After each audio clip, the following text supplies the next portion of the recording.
Vous savez, le président de transition, depuis qu'il est arrivé, il a vraiment fait de la condition féminine sa priorité. Et pour cela, on a mis en place plusieurs mécanismes pour dire stop aux violences dont sont victimes les femmes, mais aussi les hommes. Et il en ressort qu'il était important pour nous d'impliquer les religieux, mais aussi les chefs traditionnels, parce que ça commence déjà au sein des communautés.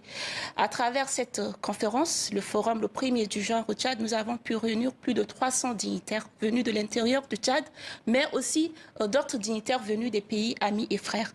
Alors, il en ressort déjà de l'engagement, parce qu'on en a conclu avec la signature d'engagement des chefs traditionnels et religieux, mais aussi la mise en place des mécanismes communautaires de veille pour riposter et pour dénoncer, mais pour accompagner aussi les victimes des violences basées sur le genre. De façon globale, nous avons constaté qu'il y a beaucoup d'améliorations de la condition de la femme en général. Déjà, il faut reconnaître que c'est pour la première fois avec cette transition que notre gouvernement a pu faire de 30% de quotas pour les femmes.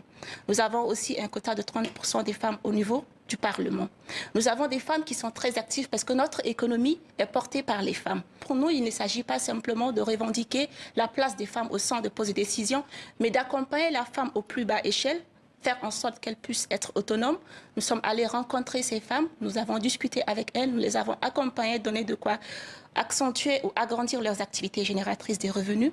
Et le Tchad s'est doté d'une chambre nationale de l'entrepreneuriat féminin en 2020, avec une stratégie nationale pour la promotion de l'entrepreneuriat féminin en 2022.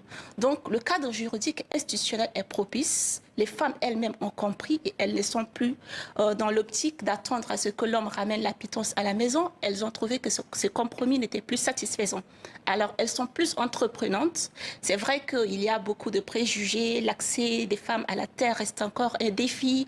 Le mariage des enfants, bien qu'interdit par la loi, continue toujours à se perpétuer. Les mutilations génitales féminines, les violences basées sur le genre. Et donc, c'est vraiment tous ces défis qui ont amené le gouvernement, justement, vous l'avez signifié vous-même, à organiser un forum en impliquant les chefs traditionnels et les chefs religieux. Et ce forum, je voudrais signaler qu'il a été présidé par le chef de l'État lui-même.